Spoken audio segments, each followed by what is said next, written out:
All right. Welcome, everyone, to our dedicated talk about female founders in emerging markets, where we're going to discuss fundraising challenges and opportunities from both the investor and founder's perspective and answer some of your questions. I'm your host for today, Nataly Yousef, MENA and Pakistan and Bangladesh investment lead at Seedstars International, the leading early stage investor in emerging and frontier markets. And I want to thank you all for tuning in from wherever you are. Now, I would love to introduce you to two powerhouses who also happen to be two of our portfolio companies. With us, we have Simona Agolini, CEO and co-founder of QiDZ.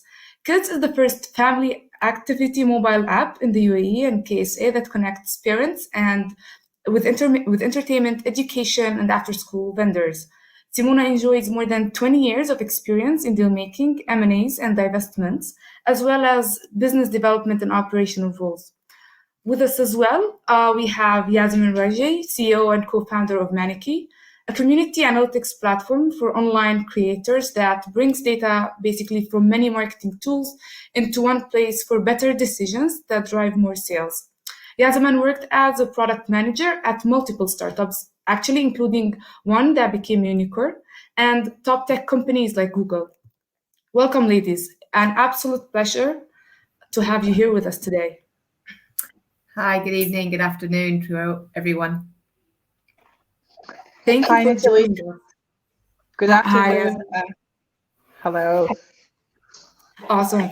So thank you for joining us today. When I first was told that it was both of you, I thought, this should be interesting for many reasons, but mostly because we have a completely female-led startup, and that is QiDZ, and that is you, Simona, and one that is a female co-led startup, and that is you, Yasman, with Maneki.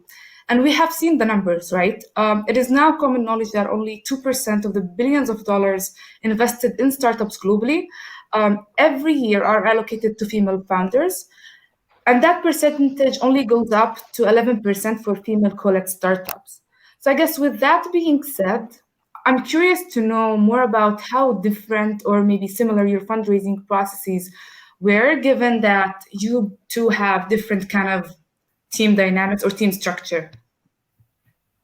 Do you want to? Okay, I can go. Why don't I go first? So, first of all, as I said, good evening to everyone. I'm Simona, CEO and co-founder of QiDZ. And it's a pleasure to be on this webinar today. I think maybe I can give a little bit of background about what we've done in fundraising. And I'm interested to hear as well, obviously, Yasman, because I came from a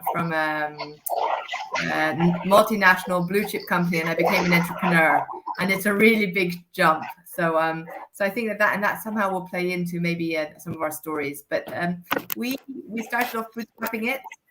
We then did a family and friends round, which some of you may have already heard as a family, friends, and fools round, where people just jump in and they just support you because they like you and they care about you, so they give you some money.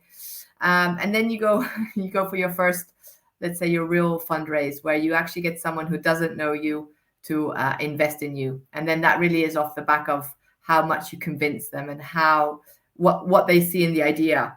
And so our journey started on the fundraising when we were raising from third parties. We started actually very early on speaking to VCs. And if I know Nataly will ask for some learnings, but we spoke to VCs far too early. Anyhow, we ended up raising a seed round. It took us probably about 12 months. We raised a little over $1 million, and it came from a variety of VCs and angel startups. And we're now in the process of doing another round, and we have a slightly higher targets, about 1.5 million, and we've raised most of that in about 4 months. So we've certainly improved in terms of time taken to raise money, and I'm happy to share any sort of learnings with you. But why don't I pause there, Nataly, and see whether Yasman wants to add her story. That's awesome. Thank you, Simona. Great. So nice to meet you, everyone. And it's definitely a pleasure to be here. Amazing story, Simone. I could relate to many parts of it, especially the early, talking to investors.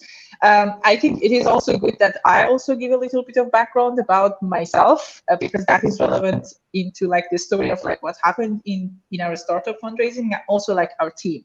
So as Nataly mentioned, that our team, so we are two co-founders. It's me, who I am like originally from Iran, and I am like an immigrant. I have been basically living all around the world for the past 5 years. Ended up basically in London.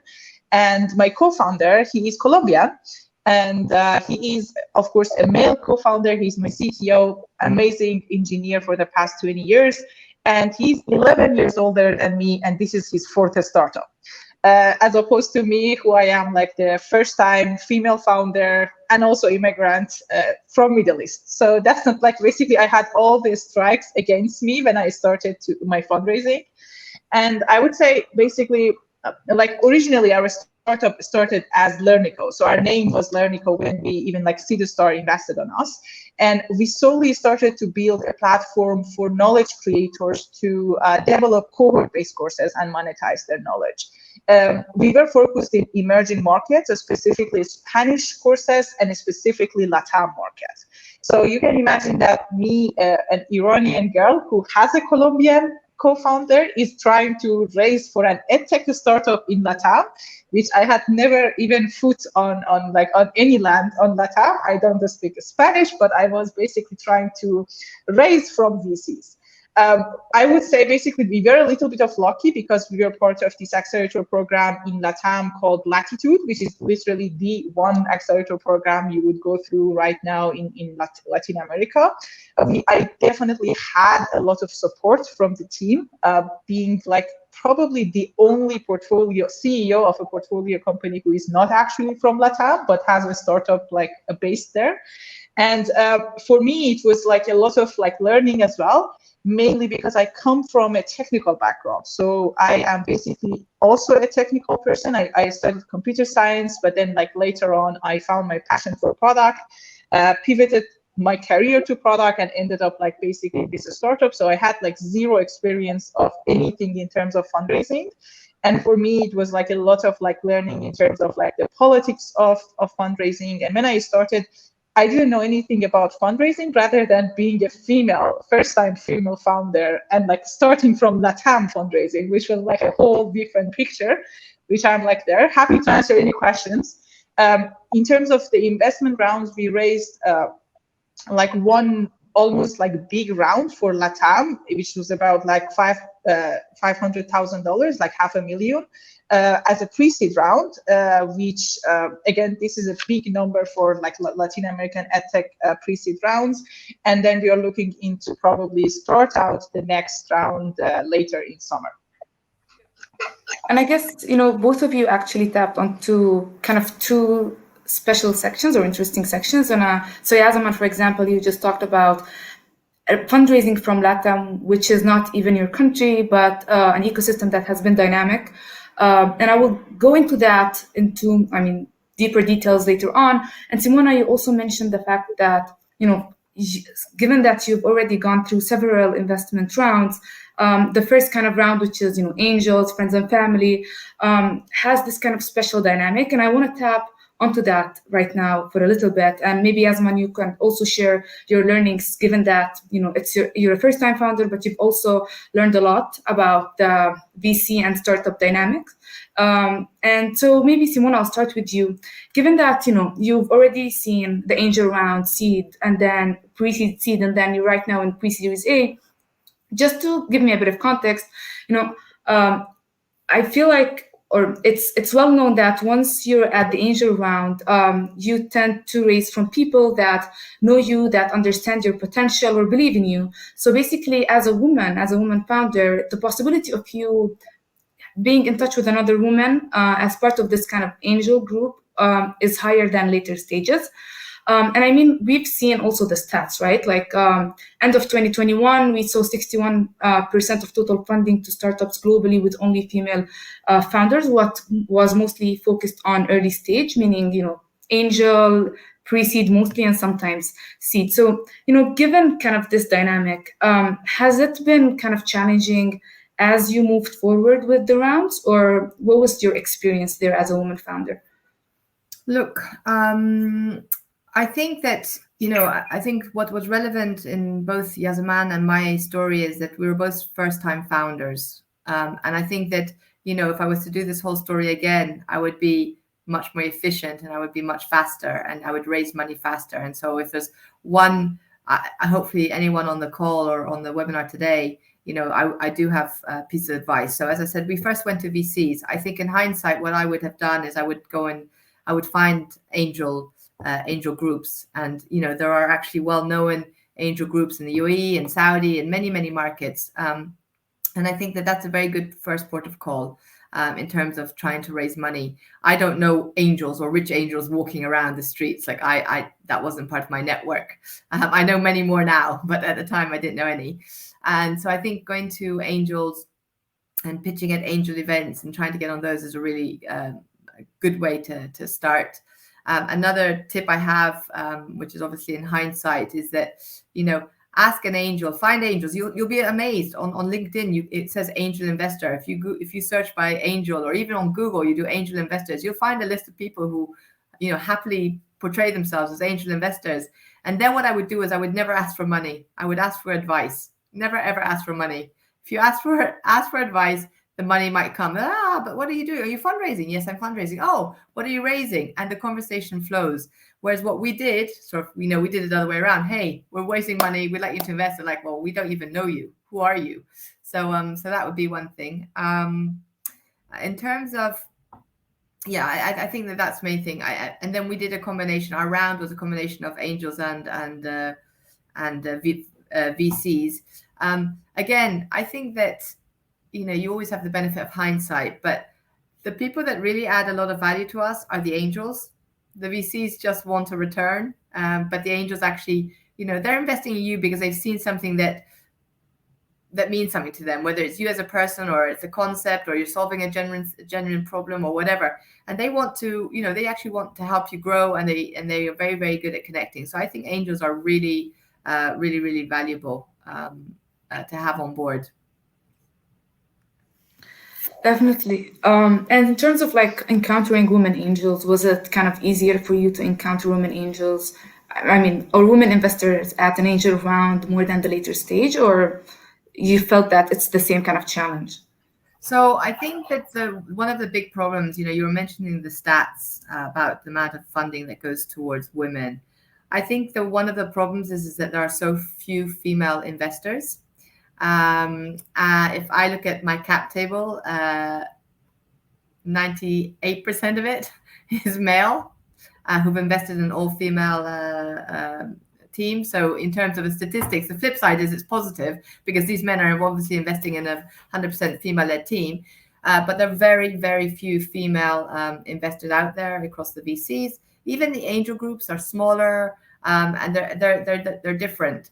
There was one other thing that I remember that I wanted to say that I think was a very big enabler, and Yasaman mentioned it already. But being part of an accelerator, I mean, we had the luxury of being part of two programs. One of them was the Sharjah Shira-based program, and the other one was obviously the growth program that we did with Seedstars and Vision Ventures. And those are incredible enablers in terms of helping you scale, helping you with your product market fit, helping you how do you approach VCs and investors.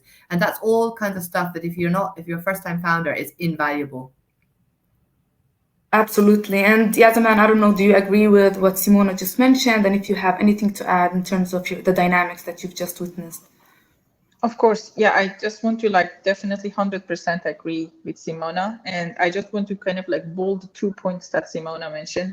One was to kind of practicing this skill of living enough to yourself that reach out cold message on LinkedIn, the investors, angel investors, because there was I know there was a study that was done mainly in Europe, not even in emerging market, that the 30% of female founders found the kind of accessing networks of investors and not necessarily female investors the main challenge that they face during the fundraising, as opposed to 10-11% for male founders. And this is huge, and I specifically face that, and I assume most founders from emerging markets would like even like more experiences, because like the VCs and I would say investors, either in terms of communities or established ones, are like less active in emerging markets. And for me, like I was, I guess, lucky when I started out that like my first investor like exactly happened like that. So I was like basically pitching in my accelerator program, like in a pitching sort of call, that there was like this sort of like really nice lady who I didn't know at all was in the call, and like she was kind of like an advisor to the accelerator program. She reached out to me and said like, oh, what you're doing is really nice. And then we just ended up like doing the conversation about like why we're doing that. She learned about me. And then she was just like, you know what, like I'm just going to come in and help you with your fundraising. I want to be like your advisor and also kind of like your angel as well. And that was kind of like my first check into the whole round. Like that even like started the whole fundraising for us. And I had like so much like good experience from talking to her that I decided I was looking for more investors. And believe me that I tried, and like my round closed and I never had a chance to even pitch my investor to another female angel investor. It's not that I didn't look for it. I was specifically looking for the niche angel investors who were investing in edtech and preferably emerging market or LATAM. There was one. And like I couldn't like find anybody else to even pitch, and then they tell me no. This is like how big this problem was. And like I like with every meeting that I had with investors, like going forward, I could like see that when I'm pitching to female investors, like the whole conversation becomes like more constructive and productive rather than when I'm pitching to like male investors, especially if they're VCs. Then like they were like questioning my credibility, questioning my leadership skills.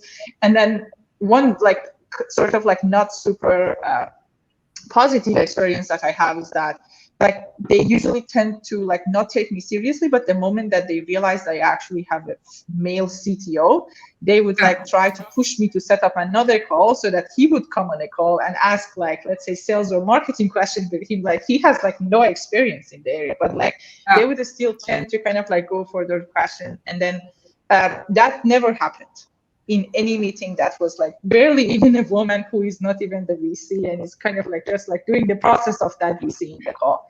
And for me, it was like hard to even find those VCs. And it was not like that I didn't look for it. This is like important to mention that it is like so rare, like female investors now in the market. I mean, 100%, I totally agree with you. We've seen this dynamic as someone who's sitting, or who've been working with VCs and who've been part of the VC ecosystem. However, given kind of, the investor perspective, I would say right now, I truly believe there is this kind of incredible urgency from our side to think about how we can shift this dynamic in our industry to have a healthier one, right? And for us to do that, we have to think as investors about what we need to change across the entire capital stack, right? So it's not only a question of how can we increase funding for female founders, but also thinking about what happens at the level up. How do we get, let's say, female managers or general partners well capitalized? And then I guess the crucial piece that controls all of this is then we need to think about how to include more kind of LPs that push for the creation of this kind of a gender balanced approach that is enforced on VCs to create this kind of easier shift to where the capital flows, and only then we will have this kind of conversations that Yasaman you felt that are productive and enjoyable and kind of does not create this kind of friction without having a male co-founder with you, right? And I feel like at Seedstars, and I can only talk about Seedstars, I'm happy to say that in terms of the team structure, we just achieved 50-50 balance in our investment team by onboarding a female general partner for the fund starting 2022. And as a team, we understand that the kind of homogeneous workforce is directly influence the type of founders we can reach out to. But what we also understand, is that having a gender balanced team generates around 10 to 20% higher returns, right? And that was kind of part of the motive of why we achieved the 50-50 balance.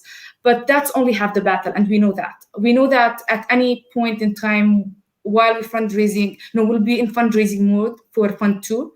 And then, both of you know what fundraising is, but the only difference right now is that we're talking to LPs, right? So we've been lucky that 100% of our institutional LPs for Fund 2 so far have investment goals related to gender diversity. However, unfortunately, I was looking at also, statistics, and there has been a survey that was done by IFC that it says that 60% of, these surveyed LPs don't have investment goals kind of related to gender diversity among their VC partners or portfolio companies.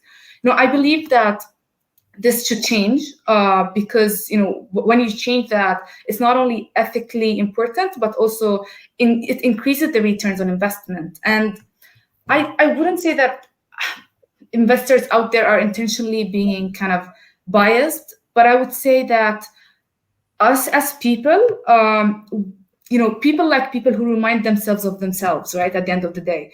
And this creates kind of this unconscious bias. So I guess that leads me to my next question. As women fundraising for your startups, both of you, were you faced with this kind of investors' unconscious bias? And how did you even recognize that at any point in time?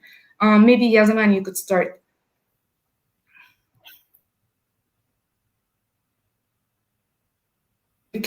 We can't hear you. We can't hear your voice. No. I can't hear you. So I'll move to Simona until you fix the issue. Yeah. Okay. So I was reflecting as you were talking, Nataly, about that, and so you gave an intro of me at the beginning and said I worked in M&A and so on. What you didn't mention is that I was working. It was in oil and gas, and oil and gas is a very heavily male-dominated field. I usually was the only woman in the room, and I was operating at a very senior level in oil and gas. And I don't believe, with the exception of maybe once, was there ever any visible bias against me as a woman. So it's very interesting. So then I started an entrepreneur, and I entered the entrepreneur, career change and the fundraising, and I think that.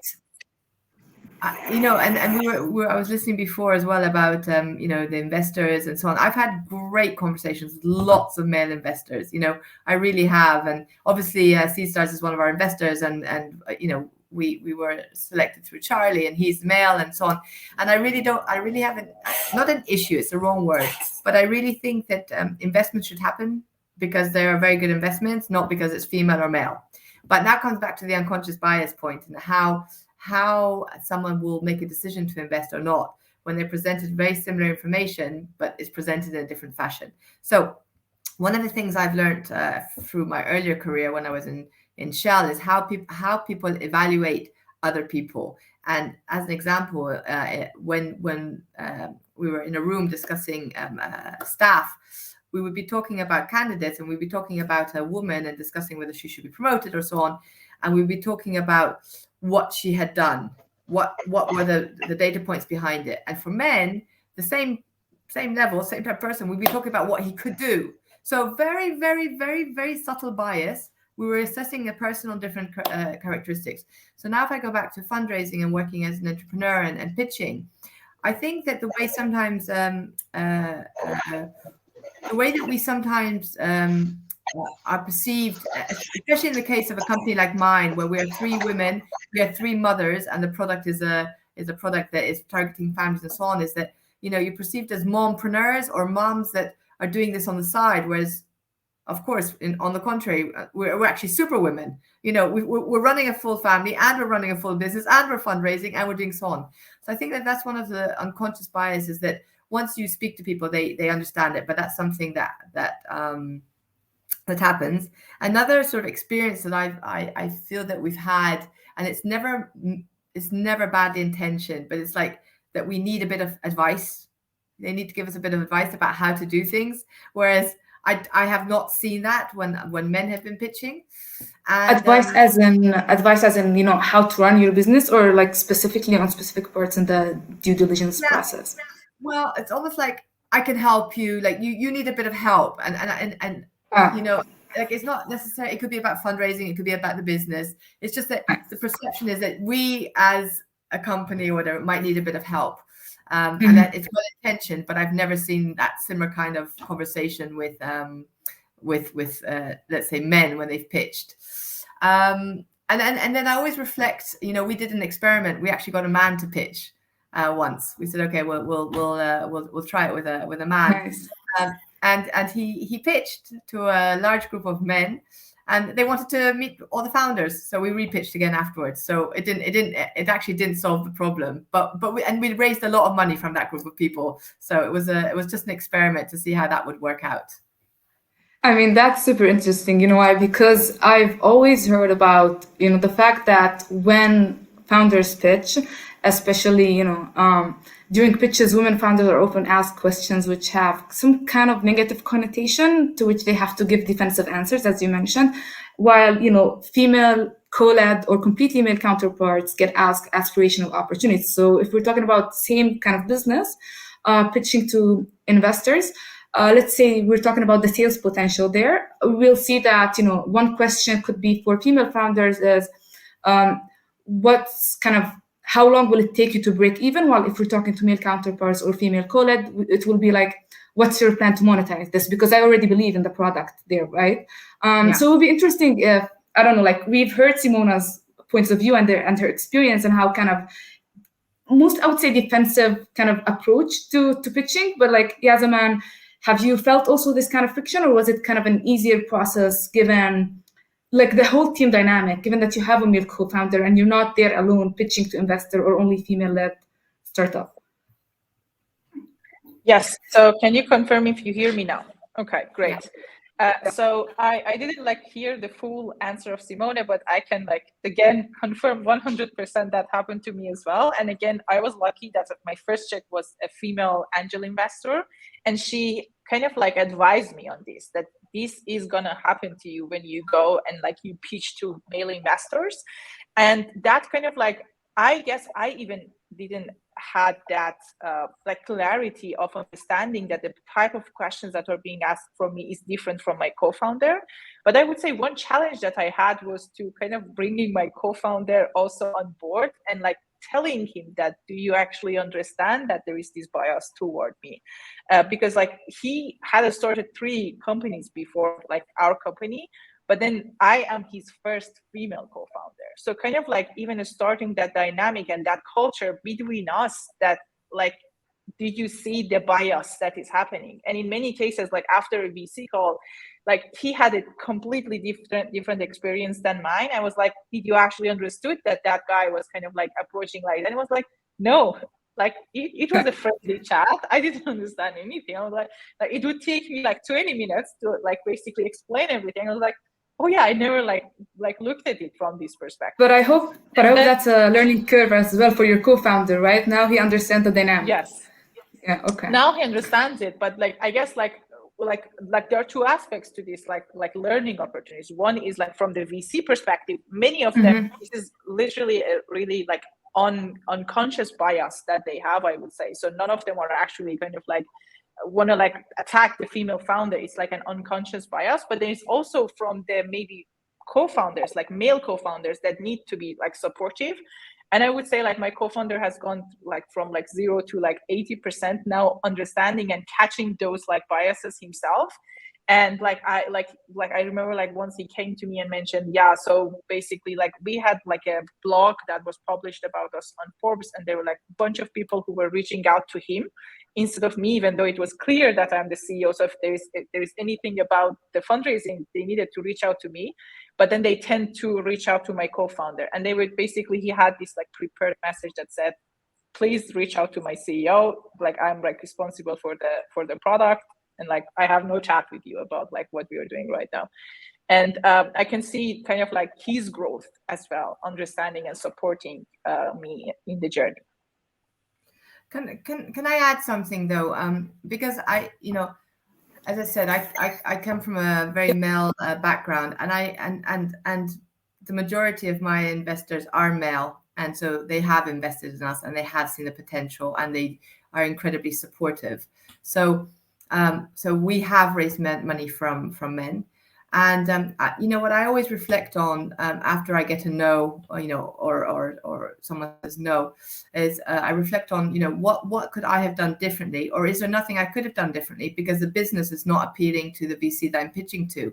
And I think we always have to be very cognizant of that as well. I think that when you're asked questions which are and I don't think I have been asked any questions which I don't find appropriate, or you know, as I said, I gave the example that the bias or perception of some people maybe is that you're a mompreneur, but they're probably not relevant to you or in your story anyhow. Like, you know, that if your business is not viable for that VC, then that's perfectly fine, and you can test that by having a man pitch to them next time or so on. But what I typically do is when I get a no, is I go back to the VC and I say to them, okay, can you explain to me what the no is, and, you know, why has it come? And I have to say that 80% of the time I get very, very valid answers in terms of it doesn't fit our thesis, or it doesn't fit our the growth, the traction we're looking for is a 10x, and we forecast that you'll get a 5x, and so therefore you don't quite fit in, whatever it is. And, you know, maybe there's a part of the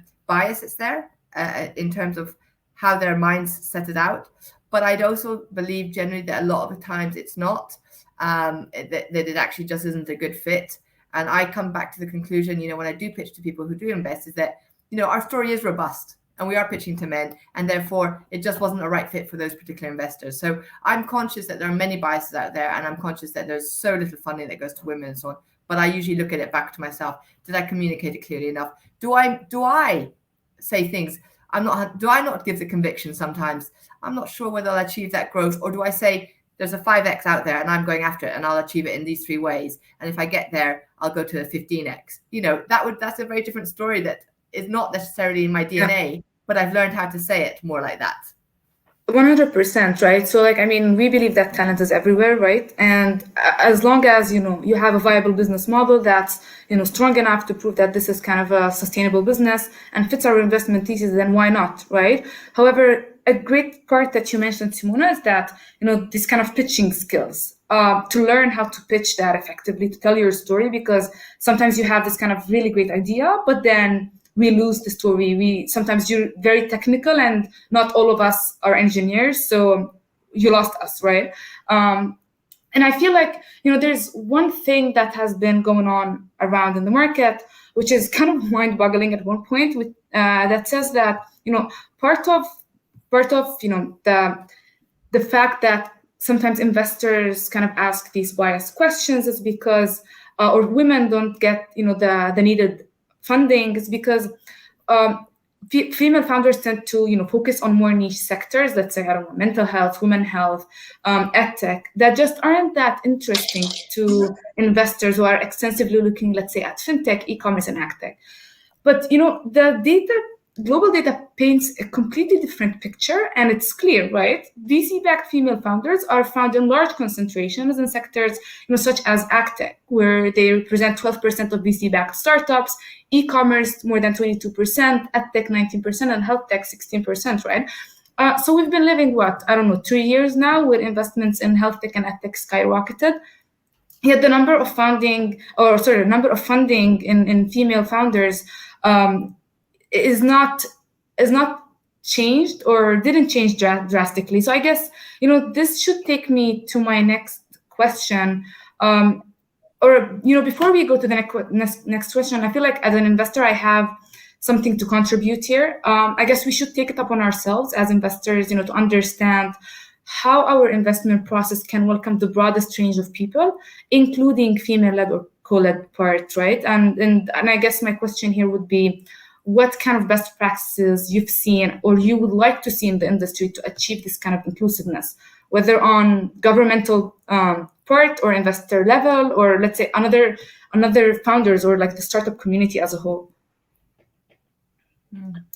I guess I can go with that. So I guess like I have like 2 main points. One would be that I am actually not a big fan of kind of like solely focusing, like VCs who are solely focused on investing in, let's say, female founders, because I believe that like the investment thesis should be about like the problem that company is facing, not necessarily the gender of the CEO or the CTO. but then like a big fan of like increasing opportunities so that there are more female investors that like people like me can find kind of like better like paths toward their fundraising. But something that like this like second point I'd say is also relevant to your previous question, Nataly, and also like this question, which is I felt like that maybe the reason that female founders are raising less or are being asked those questions is the fact that like in the eyes of investors and in general, I would say in a public sense, there is like default stereotypes of exactly who is a CEO. And those default stereotypes, if you look at them, are like white male, successful, probably in their 50s or 60s. And that like is a picture of who can be a good CEO, who can provide that like 10x or 20x return for the VC or the angel investors. And you see that like us and like even like Simona, you were mentioning that I learned that how to like kind of like provide that like kind of net or performance that shows that you're going to get to 10x or 15x. I would say anybody like any startup with a really competent founders can provide that. It's all about, do you want to actually pitch it like that or not? And this is kind of like, I felt like that I am trying to change myself in the process of fundraising to fit into that like a stereotype model, to go less and less toward like maybe my actual attributions or personality that I have, and more toward that personality or like attributions and skills that looks like I can be a good CEO. So we have not, I would say, a really good picture of like a woman who is like affectionate, emotional, but also a really like successful CEO or a founder. And that is kind of like what drives, I would say, investors away. So I don't know what is the solution that could be there, maybe like highlighting or spotlighting more successful female founders, that they are not Elon Musk or like Jeff Bezos. They're not those typical CEO founders, but they are themselves. And they're like in their unique ways, they have been able to build like successful businesses, and maybe like showing them off into like the next generation of founders, so that the next generation would not want to fit themselves into those like role models, but being like introducing a new role model. What is a stereotype for a female founder look like? Absolutely. Simona, do you want to chip in here before I add kind of the best friend? I think, you know, if we want more female investors, there's a couple of things that so if you have a fund that's led by female GPs or whatever they're called, you know, they're having to fundraise in exactly the same set of people that at a different level. So they would face similar types of challenges. But you do need more females. You do need more of the VCs to hire females who are then part of that team. I think that's an important one. The other thing that I think it would be interesting is that to set up syndicates or to have some angel groups, more female-led or female angels that are part of a syndicate, and where the ticket size doesn't have to be that big. It could be small ticket sizes that they put in, but the syndicate puts in, let's say, 100,000 or 500,000, whatever it is, because if you're not used to investing, you know, putting in $50,000 into a company, I mean, that's an awful lot of money. You don't really want that person to invest that kind of money, because the whole point about early stage investing is that it's relatively high risk, and you have to be confident about that. And yes, you have to believe in the person, but you also can't have a situation that you're bankrupt because that startup doesn't work out or whatever. So I think that groups, I think females in VCs would be good. I don't believe that you have to change to be a CEO. I really don't. I think that you have to be yourself. And, you know, again, I worked for a very large oil company. There were not that many role models, but I got to a relatively very senior level being myself. And it's a question about what I think really makes the difference is how being able to communicate in ways that leverages your feminine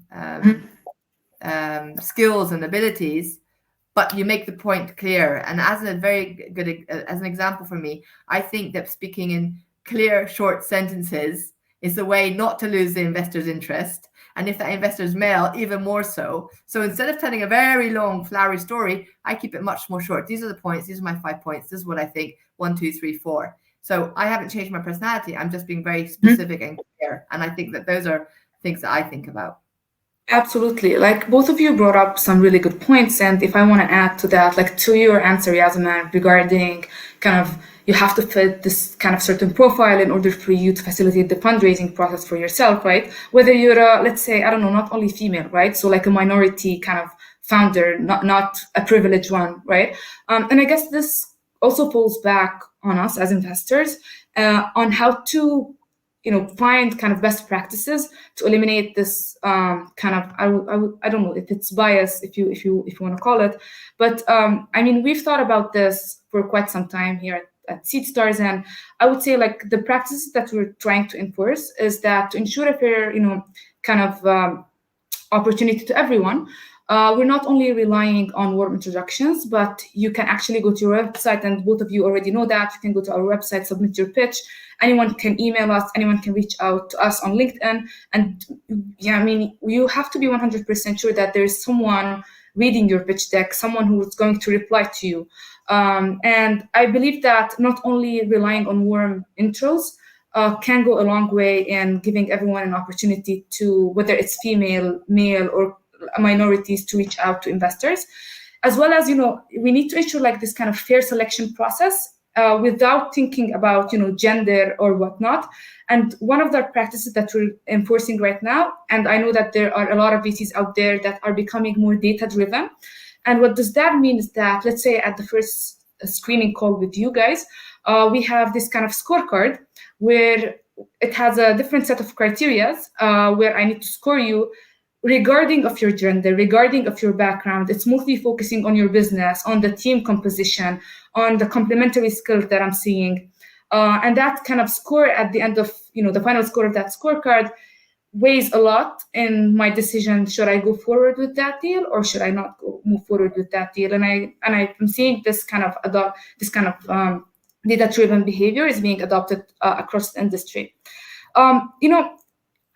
That's, I guess, that's one point. But another point that brings me back to our conversation at the beginning is what Yasaman mentioned, is fundraising from a different country, a country that, is not your own.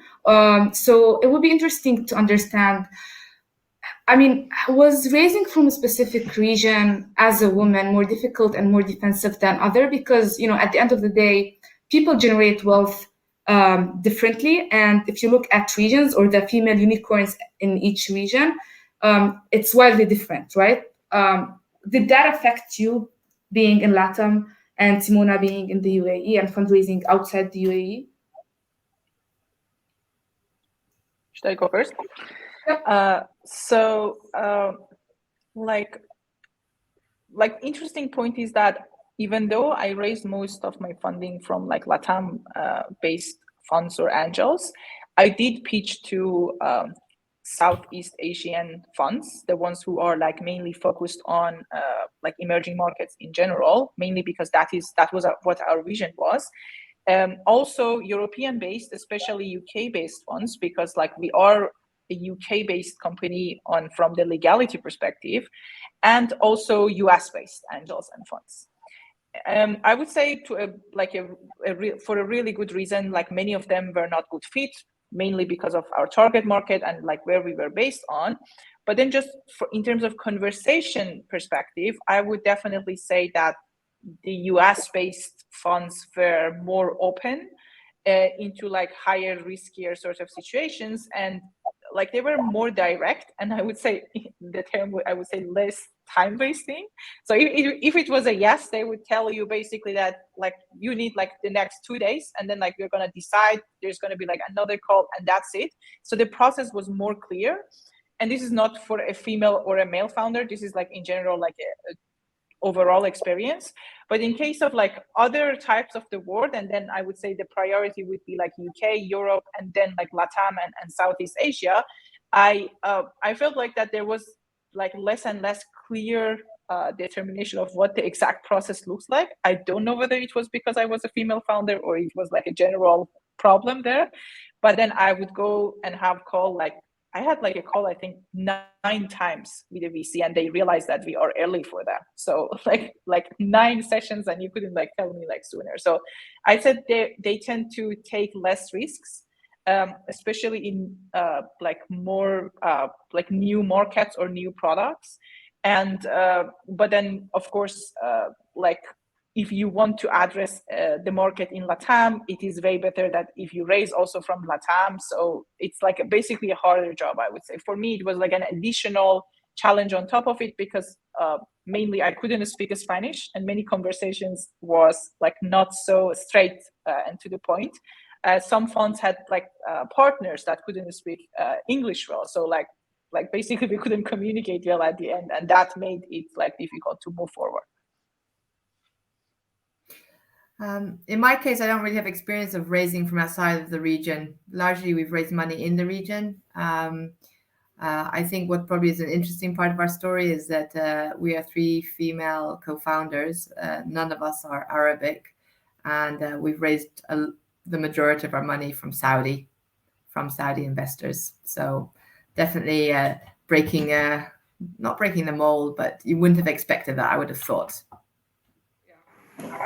Definitely. And, just because we have a bunch of, let's say, female founders or people who are, planning on starting their own startup, would be interesting to understand, given your experiences, if you have any final tips to provide them on, how to approach the fundraising process, how to think about the soft skills, the opportunities that lies within the challenges for them, to facilitate the process.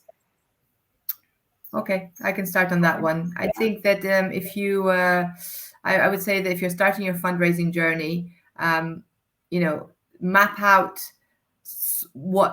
how you expect your fundraising to go. And I used to be asked that, and I had literally no idea what that meant. And so it's very easy for me to say now in hindsight, but it's like, okay, I'll raise this amount of money now, and it's to do this step, these things. And then assuming I get there, and I will get there, of course, because I'm super successful. The next one, I'm going to raise this amount of money to these things. The route might change, but at least I have a little bit of a timeline or a vision of where I think I'm going, because I think that plays a part.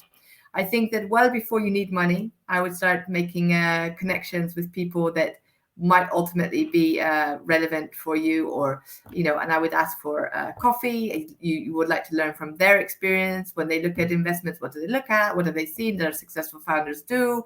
What have they seen that's bad? So I would do that. I would for my pitch deck, I would get feedback. I would ask 3 or 4 people to and you kept that.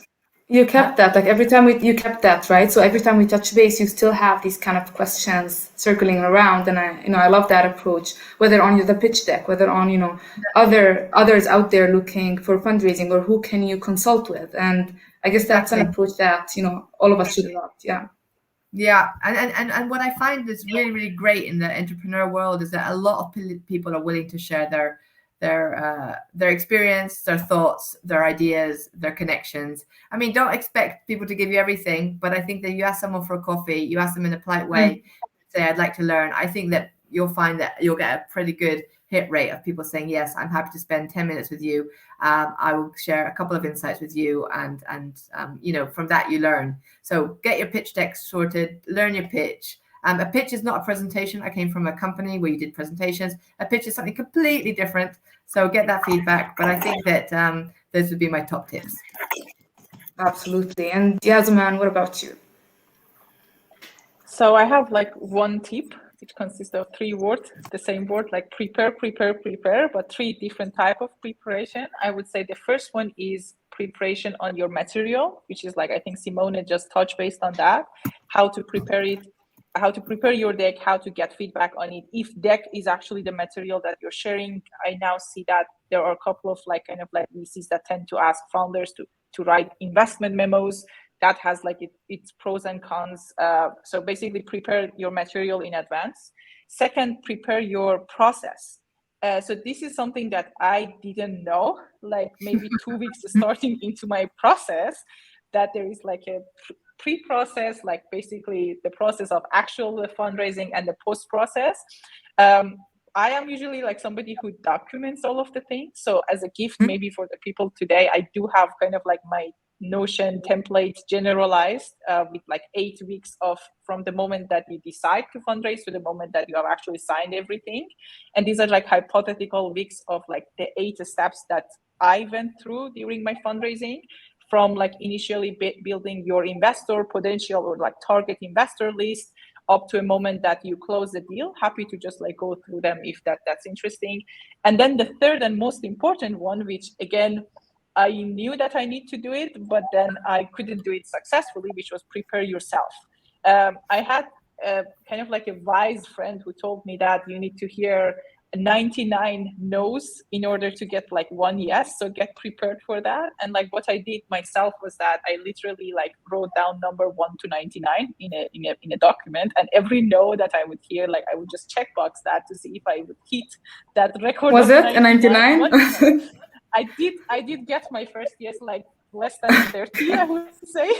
Okay. So it was a good one. But then I definitely heard more than 99 no's, which was for me a record time. Like I think us as like women tend to kind of like take failures or like no's like a bit like more bold than men.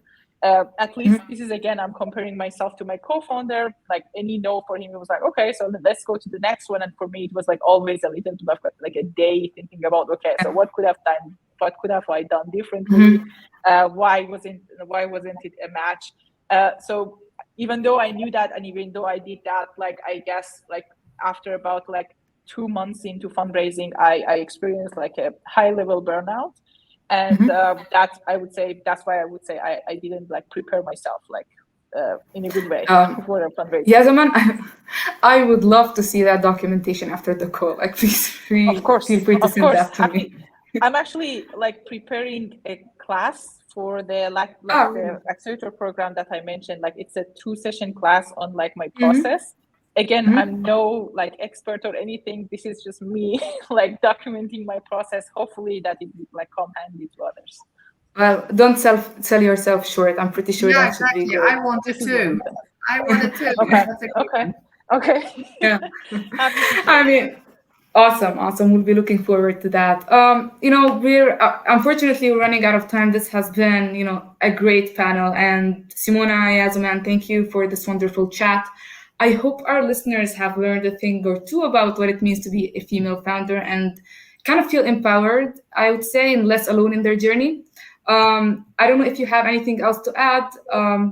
Any final words? No, I think it was great to have to discuss this. I love hearing it.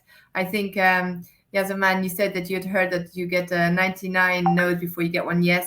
I was listening to, I think, another Seedstars male founder talking, and he said 50 no's to get 1 yes. So that was the same story. And I think what you always have to think is, not yet, not now, but you will come back to me in a few years, and Absolutely.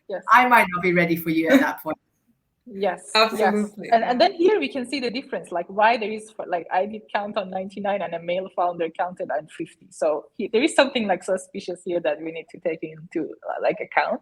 I would say for me, it was like definitely a great pleasure, like meeting you, Simona, and also the conversation was like great. I'd say like us, like as like female founders, we need to like more believe in ourselves, and like we have a long way to get to where like our actual like skill set and like skill sets are in terms of like how confident we should be regarding like not only fundraising but in general like starting your company. Absolutely. Thank you both for this kind of wonderful session, and have a wonderful week ahead to you and to all the attendees. All right. Thank you guys. Bye. Have a nice week. Bye-bye.